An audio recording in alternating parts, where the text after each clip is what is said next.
Vous êtes avec nous, colonel Rafovitz, Olivier Rafovitz.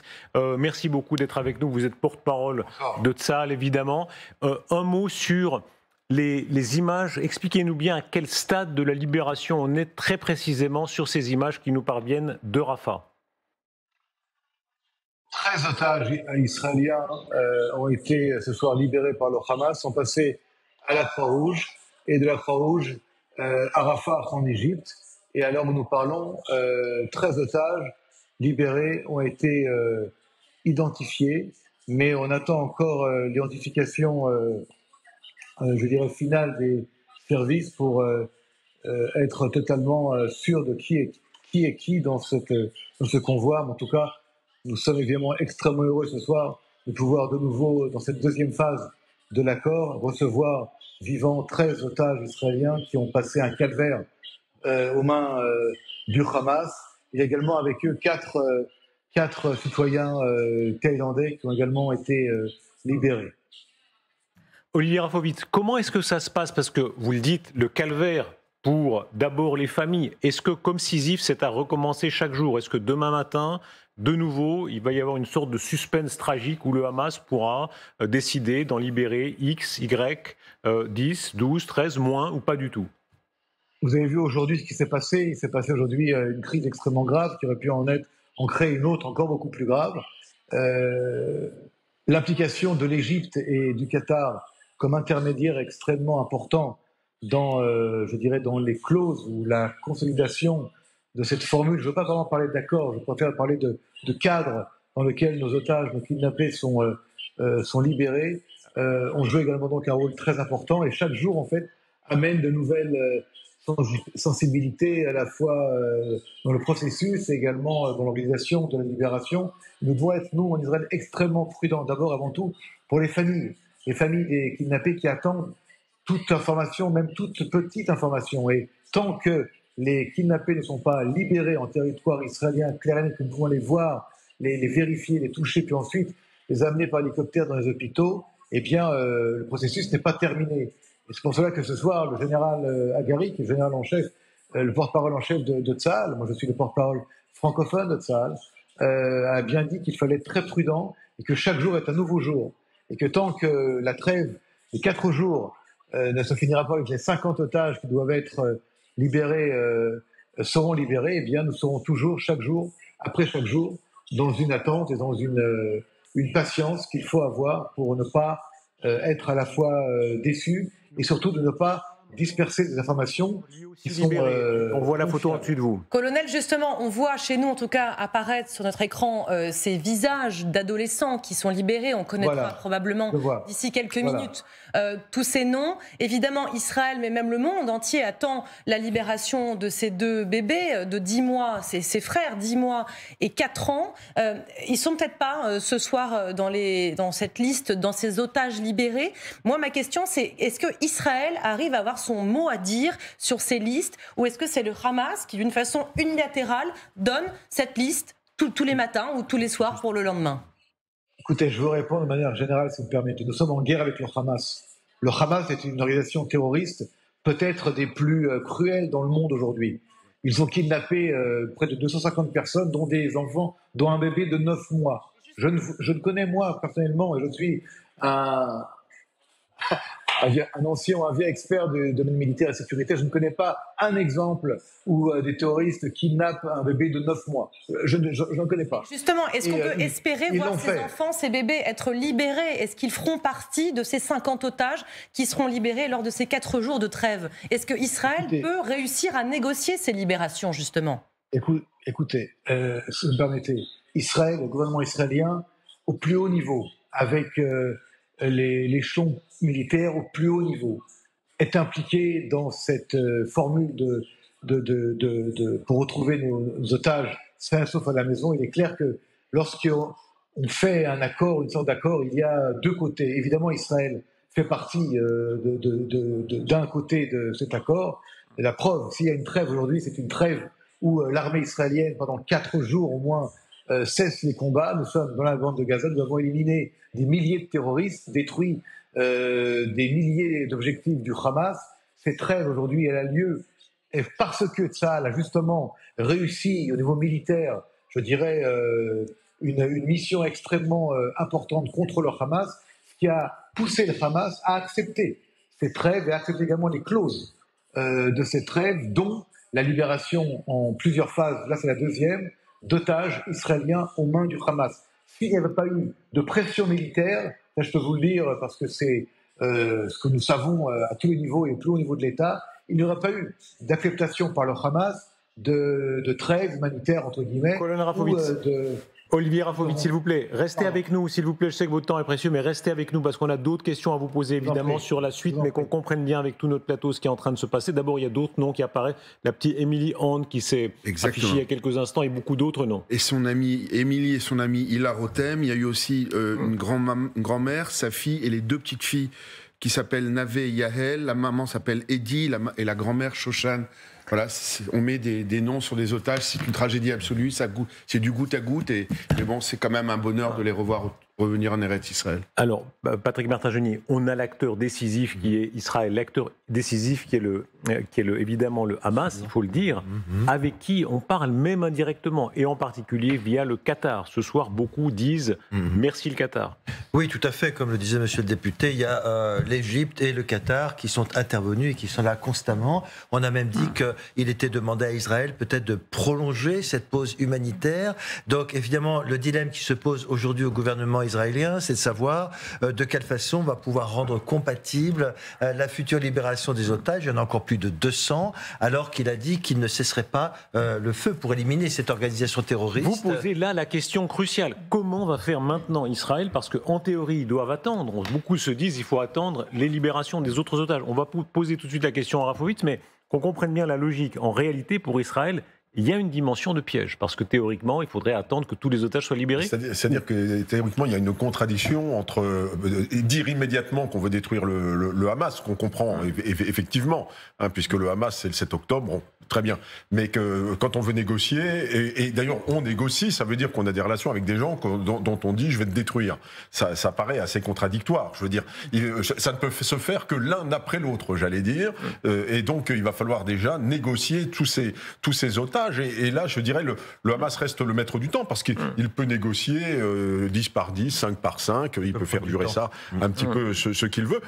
Après, bien entendu, c'est le gouvernement israélien qui décidera s'il en a assez ou pas.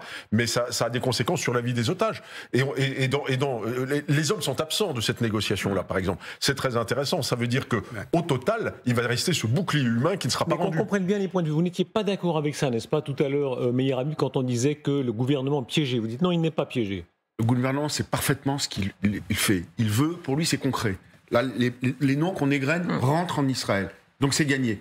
Est-ce que pour autant, il ne détruira pas le Hamas? La réponse est non. C'est moral. Ils seront tués. C'est comme à Nuremberg, il y a eu un procès après, il y a eu des négociations, ils ont été jugés et certains ont été pendus une fois qu'ils ont été jugés. Là, ils seront ou tués, ou jugés, ou arrêtés. C'est une question de morale, c'est une question de dissuasion. Si Israël n'arrive pas à cela, sa force de dissuasion disparaîtra. Mais est-ce qu'on peut reprendre la guerre avant que tous les otages soient libérés?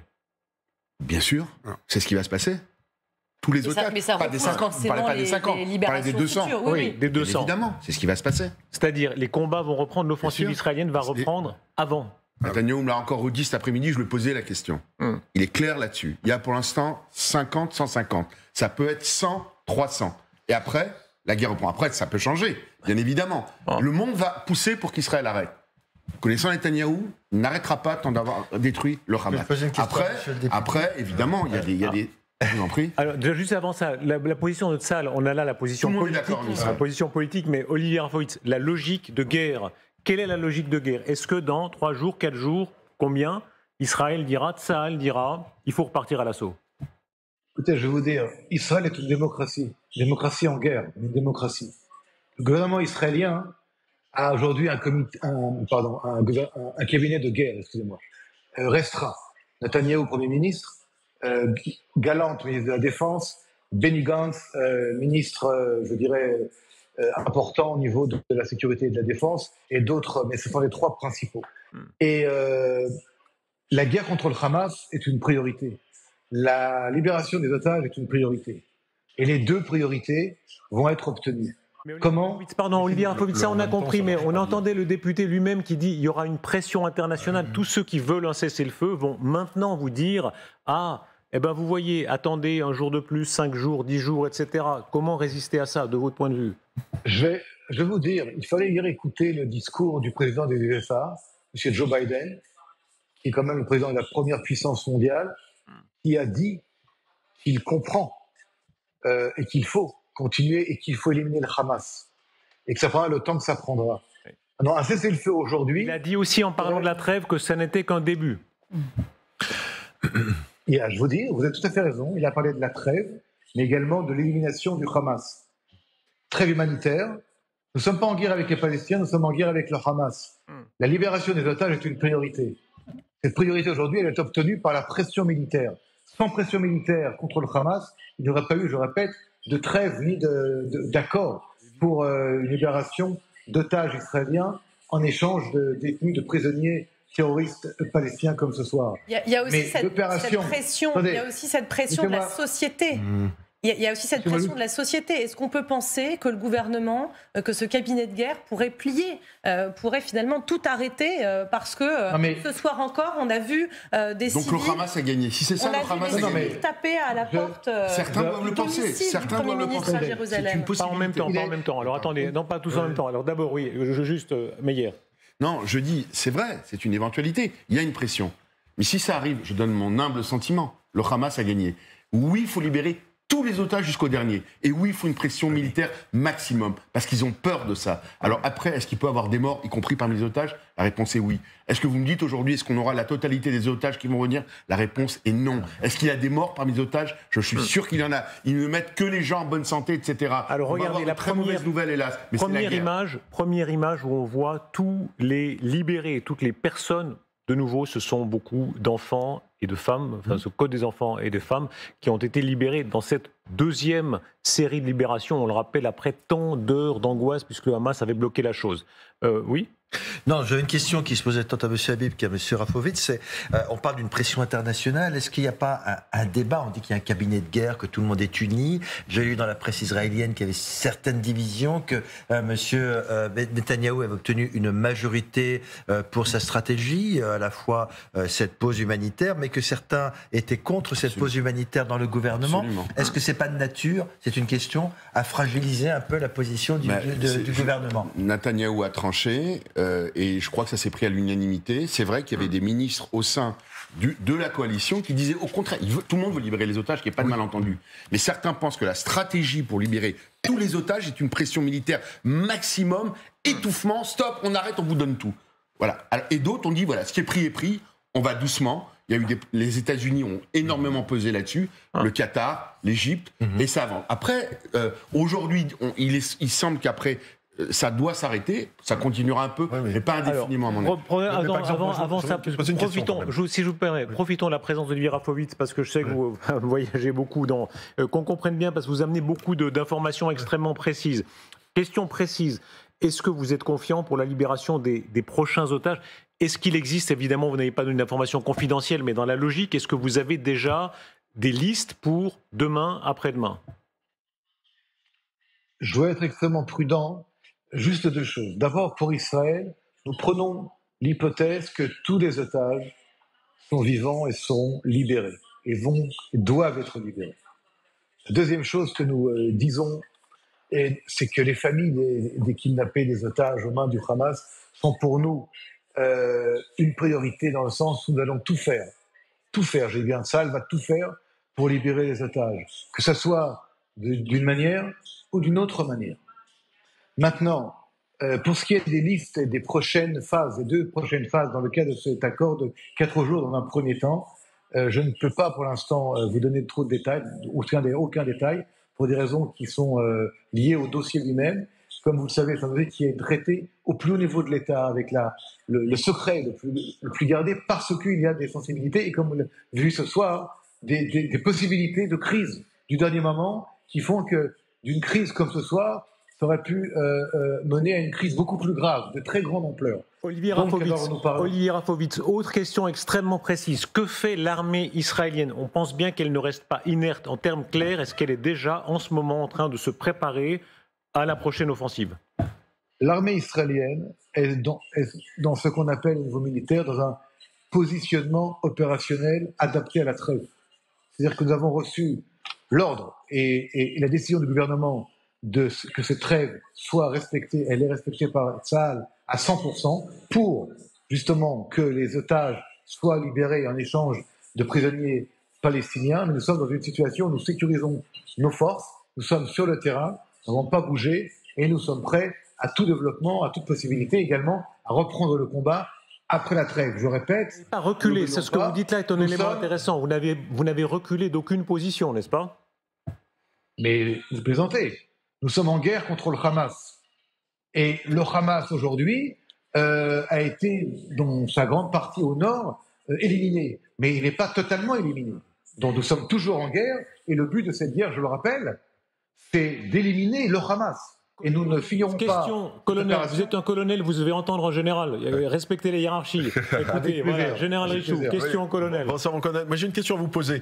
Là on négocie une trêve, je crois, de 4 jours, c'est ça, avec 50 otages, c'est à peu près la norme, si j'ai bien compris. Si le Hamas vous propose d'aller plus loin dans l'échange des otages en continuant la prolongation de la trêve, est-ce que vous dites oui ou est-ce que vous pensez que c'est un piège ? C'est une question qui est une question complexe. Je vous y répondre de manière c'est quand on réfléchit qu'on dit ça. Le plus simple possible. Oui, c'est pas. Je vais normal. Je vais pas vous répondre sans réfléchir. Le processus actuellement mis en place pour le retour des otages est décidé au plus haut niveau de l'État par le cabinet de guerre de l'État d'Israël. Si maintenant le cabinet de l'État d'Israël de guerre décide qu'il faut aller de l'avant dans la trêve pour des raisons A, B, C et D, Tsahal, l'armée de défense d'Israël, s'adaptera à la décision du gouvernement israélien. Il y a dans ce cabinet de guerre des rencontres quotidiennes et pluriquotidiennes avec le chef du Mossad, le chef du Shin Bet et le chef d'état-major de l'armée israélienne. Et ils sont à 100%, ils font partie des décisions en tant que conseillers, experts, mais en fin de compte, c'est le gouvernement, c'est le Premier ministre, c'est le ministre de la Défense et le ministre Benny Gantz qui décident. Colonel, merci beaucoup. Nous sommes aussi en direct avec vous, David Benaïm. Vous êtes notre correspondant sur place. Merci beaucoup d'être là. Pendant que vous parlez, on voit les deux images en permanence qui se passent à la prison d'Ofer. On est là en Cisjordanie, libération des prisonniers palestiniens, échange, et simultanément les otages qui sont petit à petit amenés, si j'ai bien compris, dans des hôpitaux. C'est bien ce qui est en train de se dérouler ? Absolument, les otages, pour l'instant, sont encore en chemin vers Israël et ils vont être acheminés vers les hôpitaux du centre d'Israël. On connaît l'identité des 13 otages israéliens qui ont été libérés. 12 d'entre eux viennent du kibbutz Be'eri, qui est l'un des kibbutz qui a souffert le plus le 7 octobre lors des massacres du Hamas. Hila Rotem, une fille de 12 ans, a été libérée. Sa mère de 54 ans est aussi captive. On ne sait pas si elle est morte ou vivante. Elle n'a pas été libérée avec sa fille. Emily Hand, 9 ans, une binationale israélo-irlandaise. C'est la seule binationale de la liste. Mia Regev, c'est la seule qui n'est pas du kibbutz Be'eri. C'est une jeune de 21 ans. Elle est connue ici en Israël parce qu'elle a été kidnappée à la fête Nova et elle avait envoyé un message à son père en disant « Papa, il me tire dessus ». Elle a été libérée. Après 4 familles, la famille Or, Noam Or, 17 ans, et Alma Or, 13 ans. Leur père Dror est resté en captivité, ou en tout cas il est porté disparu. La mère de famille Yonat, la maman de Noam et d'Alma, a été tuée le 7 octobre au kibbutz Be'eri. La famille Weiss, Sherry Weiss, la mère de 53 ans, et Nega Weiss, sa fille de 18 ans, ont été libérés. Leur père... À la seconde où nous parlons, l'armée israélienne indique que les otages relâchés par le Hamas sont arrivés en Israël. Voilà, ils sont arrivés en Israël et ils vont être ensuite acheminés par hélicoptère directement aux hôpitaux. Cette fois-ci, ils ne passent pas par une base militaire comme c'était le cas hier. Je vous parlais de la famille Weiss, Sherry et Nega Weiss. 53 ans et 18 ans. Leur père, Ilan, est soit toujours otage, soit porté disparu. De nombreuses personnes ont été brûlées vives dans cette communauté agricole du kibbutz Be'eri le 7 octobre. La famille Avigdori, Sharon Avigdori, 52 ans, elle a été également prise au kibbutz Be'eri et sa fille Noam, on a pu les apercevoir sur l'un des véhicules de la Croix-Rouge, sur l'une des images qu'on voit en ce moment à l'écran. Et la famille Shoshan Aran,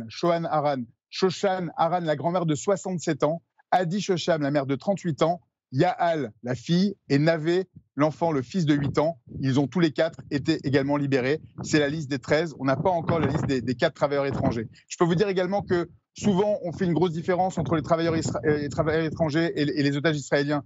Ils font partie, les travailleurs étrangers, de ces posters qu'on a pu voir sur toute la ville ici à Tel Aviv, dans tout le pays. Ils font partie du décompte, ils font partie de l'accueil pour les familles israéliennes. Ils font également partie de la famille. Il y a une vraie grande émotion ici en Israël pour cette deuxième sorte de captivité. Il reste un peu moins de 200 otages quand même entre les mains du Hamas. Donc c'est vraiment il n'y a pas vraiment un élan de joie, mais... David Benaïm, on a vu en tout cas hier des images presque sans filtre de ces enfants qui retrouvent leur famille, ce petit garçon qui court dans les bras de son père. C'est presque surprenant pour nous en fait de voir ces images sans filtre, je le disais. Est-ce qu'on peut avec ce groupe d'otages-là également s'attendre à voir ces retrouvailles qui vont être filmées et qui vont être présentées au monde entier finalement ? Je peux vous dire que ça donne beaucoup de sourire à la population israélienne de voir ces images, ça réchauffe le cœur, c'est une évidence. On connaît leur histoire, on connaît leur identité, on sait ce qui s'est passé aussi en coulisses, on sait qu'ils ont tout perdu. Leur kibbutz a été complètement brûlé et complètement détruit. Donc d'abord, ces images-là, elles ne sont pas sans filtre. C'est les familles des otages qui autorisent leur diffusion et c'est contrôlé par un porte-parole de familles d'otages. Donc ce n'est pas si sans filtre que ça. Mais il y a certaines familles qui ont refusé par exemple de parler. Mais c'est sûr que ça fait énormément plaisir à la population israélienne de voir enfin des images de retrouvailles comme ça. Merci beaucoup David Benaïm. On parlait de la pression extérieure, c'est-à-dire que va faire maintenant Israël, c'est-à-dire demain, après-demain. On entendait le porte-parole de l'armée disant prudence, en réalité les listes elles sont en train d'être discutées, mais ça peut durer comme ça un très grand nombre de jours. On est là dans un engrenage qui rend évidemment Israël très nerveux. Oui, bien sûr, et d'autant que le paradoxe, c'est que parallèlement, les Israéliens continuent de dire qu'ensuite, ils vont réattaquer Gaza pour éliminer le Hamas. Donc, dans ces conditions, le paradoxe, en effet, ce serait que le Hamas libère tous les otages. Et visiblement, il ne le fera pas s'il sait qu'il va être de nouveau attaqué. Mais en même temps, si Israël dit « on arrête la guerre à Gaza », c'est une défaite pour l'État hébreu, enfin pour la manière dont Benjamin Netanyahou voit les choses. Le pas d'après même, quand on entend Joe Biden ces dernières heures dire deux États, il souligne les morts palestiniens, il souligne la mort des civils palestiniens innocents. La formule est très importante, on l'entendant hier dans son discours. Évidemment, c'est une manière de dire attention, je vais faire pression sur Israël pour obtenir des choses. Oui, bien sûr, et en même temps, c'est une vraie stratégie de sortie. Parce que ce qui manque dans le plan israélien, il y a des plans de guerre qui sont la destruction du Hamas, ça c'est des plans militaires qu'on me donnerait à moi, d'aller détruire les troupes sur le terrain, mais ensuite, il n'y a pas d'exit stratégie, comme on dit en langage international, c'est-à-dire de stratégie de sortie, c'est-à-dire cette capacité à penser l'après. Et donc ça, c'est qu'est-ce que l'on fait après politiquement. Et donc, et l'après, c'est quand même la résolution de ce conflit de manière à ce qu'à un moment, les Israéliens puissent vivre de manière, en toute sécurité sur leur territoire internationalement reconnu, mais que les Palestiniens également puissent avoir une terre qui est à eux, qui est celle qui est reconnue par le droit international. Écoutez, moi je pense que ce logiciel est périmé. Aujourd'hui, ce conflit n'est pas une question de territoire. Israël est sorti jusqu'au dernier centimètre carré de la bande de Gaza. Gaza n'était pas une question à Paul Oliver.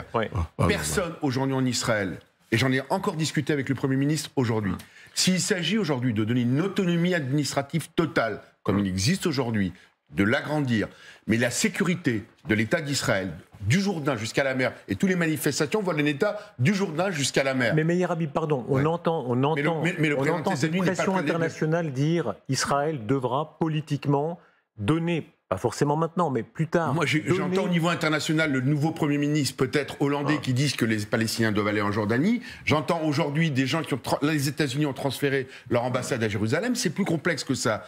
Israël a toujours voulu faire des concessions importantes.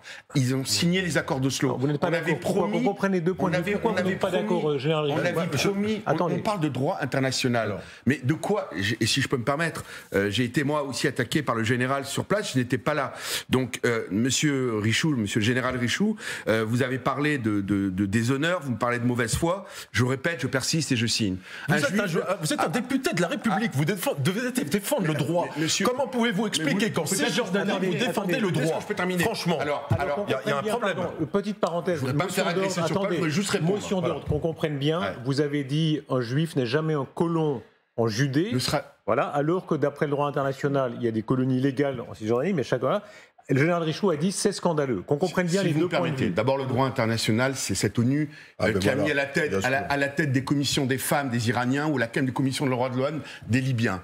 Israël, aujourd'hui, est le pays autochtone en Judée, en Samarie. Il peut avoir des divergences. En Judée. Mais moi, je vais appeler ça la Judée de Samarie, parce que ça fait 2 ans. Je vais vous montrer ici, puisqu'on est en train de parler. Voilà, ça c'est un billet. Un billet. Mais vous m'interrompez en permanence. Soit vous laissez terminer. Laissez finir Meir Habib et vous répondrez. Voilà. Donc voilà, ça c'est un billet, à l'époque, Anglo-Palestine Bank Limited, en hébreu et en anglais. Aujourd'hui, on peut négocier des territoires qui sont contestés. Mais je rappellerai juste au général que le parti républicain qui l'a attaqué, puisque je suis parti, veut transférer par l'intermédiaire de son président Eric Ciotti la capitale d'Israël de Tel Aviv à Jérusalem. Il y a aujourd'hui beaucoup de pays qui veulent le faire. S'il vous plaît. Meir, écoutons les deux points de vue.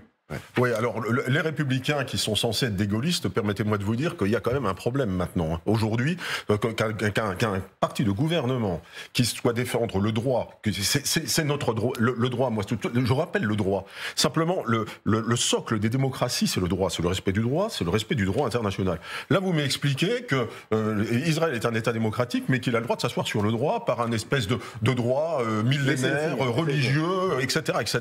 Vous avez parlé de religion, je vais parler de oui, mais monsieur, quand vous parlez de Judée-Samarie, vous parlez forcément de ça. Moi, ce que je rappelle la position de la France que vous connaissez bien. L'itinéraire de Paris à Jérusalem, de Châteaubriand. Laissez finir le général. Meir Habib, s'il vous plaît, laissez finir le général. Voilà. Donc, et moi, je vous rappelle quand même que si vous avez un droit immémorial sur cette terre, il va falloir le rendre aux Philistins. Et puis peut-être qu'il faut rendre Constantinople aux Turcs à un moment donné. Donc, la Cisjordanie, ça a été reconnu. C'est un territoire reconnu qui appartient aux Palestiniens. Vous n'aurez jamais la paix, c'est tout ce que je veux dire, moi. Si vous n'aurez jamais la paix, si à un moment vous ne... D'abord, c'est pas vous, je suis député français jusqu'à nouvel ordre, même si je suis franco-israélien. Oui, mais vous êtes le porte-parole de M. Netanyahou au quotidien. Permettez-moi de vous le dire. Je suis élu à 4 reprises, ne vous en déplaise, monsieur, vous êtes sans doute un commentateur télévisé. Moi, je suis élu au suffrage général et un jour vous serez un ex-député. Moi, je serai toujours général. Je suis élu à 4 reprises. Non, mais je peux pas... S'il vous plaît, sinon c'est pas possible. Franchement, si vous perdez en même temps, c'est pas possible. Sur le fond, pardon, Meir Habib, sur le fond, oui ou non, est-ce que vous pensez qu'Israël devra politiquement céder quelque chose aux Palestiniens, montrer que, bien sûr, maintenant vous voulez détruire le Hamas, mais une fois le Hamas détruit, vous ne pouvez pas ne rien faire. C'est au fond ce que vous dites à sa façon générale. D'abord, je vous répète que j'ai été élu au suffrage universel à 4 reprises par entre 80 et 90% des franco-israéliens. Oui, mais ça, c'est pas la réponse. Notamment. Maintenant, pour parler concrètement à cette question, les Israéliens, y compris des gens de droite, ont tout fait. Et même Netanyahou a dit qu'il était d'accord à un moment donné pour 2 peuples, pour 2 États au discours de Bar-Ilan. Aujourd'hui, Israël est sorti de la bande de Gaza, est sorti du Liban. Begin est sorti du Sinaï, un territoire qui faisait 3 fois la Vous voulez dire que vous avez fait tout ce que vous pouviez ? En face, on est dans une guerre de civilisation. Arras, Nice, Paris, Madrid, il n'y a pas de problème de colonie. C'est aujourd'hui... l'islam radical qui veut un État à la place et pas à côté d'Israël. Et on peut parler de droit international, on pourrait en parler des heures si on avait le temps. On parle de sortie de territoires et pas des territoires. Israël est sorti de territoires et donc à respecter ce droit. Et le droit international, c'est le même droit qui met à la tête l'ONU que le général de Gaulle. Parce que le général a parlé du général de Gaulle, il appelle ça le machin. Vous aurez le temps de parler, tout le monde aura le temps de parler, mais qu'on comprenne bien tous les points de vue là-dessus, puisque on parle bien de ça. Là, on a libération d'otages, on continue à suivre chacune des étapes, on va en rater aucune dans les minutes qui suivent, mais en même temps, déjà, Joe Biden, Emmanuel Macron disent il va falloir politiquement aussi trouver une solution. C'est pas ce soir ou demain matin que ça va simplement se régler. Non, mais bien sûr, à partir du moment... Pardon. À partir du moment où Joe Biden, qui est quand même le premier soutien d'Israël, dit qu'il faudra un jour en arriver à une solution à 2 États, c'est pas pour nuire à Israël. Je pense que c'est au contraire parce qu'il considère, et il n'est pas le seul, il a le droit. Emmanuel Macron, mais ça dépend quel est l'État. Si jamais attendez, laissez finir. Et ce sont des hommes politiques qui ne sont pas des ennemis d'Israël.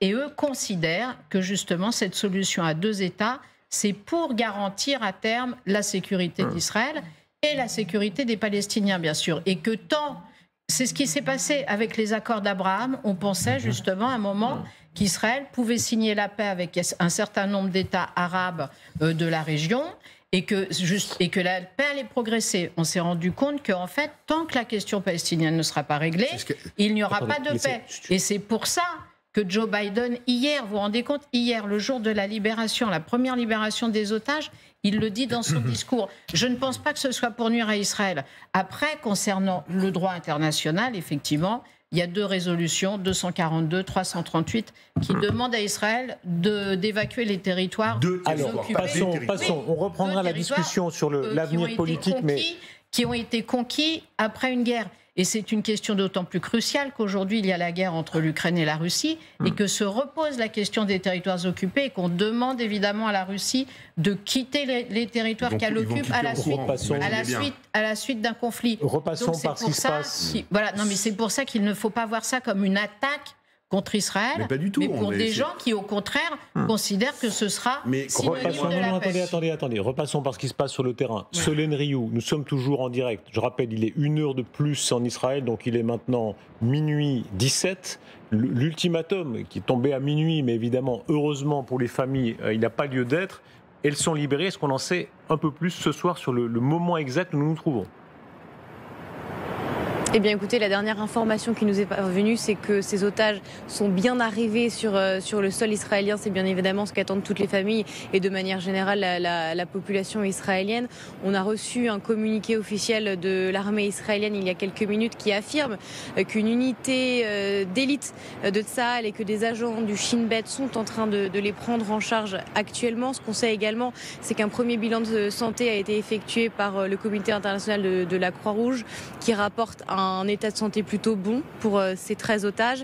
Alors 13 otages israéliens, mais également 4 travailleurs étrangers, 4 Thaïlandais qui ont également été relâchés. Parmi les 13 otages israéliens, il y a 8 jeunes entre 7 et 18 ans et puis également 5 femmes. Quasiment tous viennent du kibboutz Be'eri, sauf une jeune femme de 21 ans qui a été enlevée lors de la rave party de Reim. Désormais, la suite du trajet est plutôt simple et finalement rassurante puisqu'on est sur le sol israélien et d'ici quelques dizaines de minutes, ces otages vont pouvoir arriver dans les différents hôpitaux qui sont prêts à les accueillir et surtout vont pouvoir retrouver leurs familles qui les attendent dans ces hôpitaux. Merci beaucoup Solène.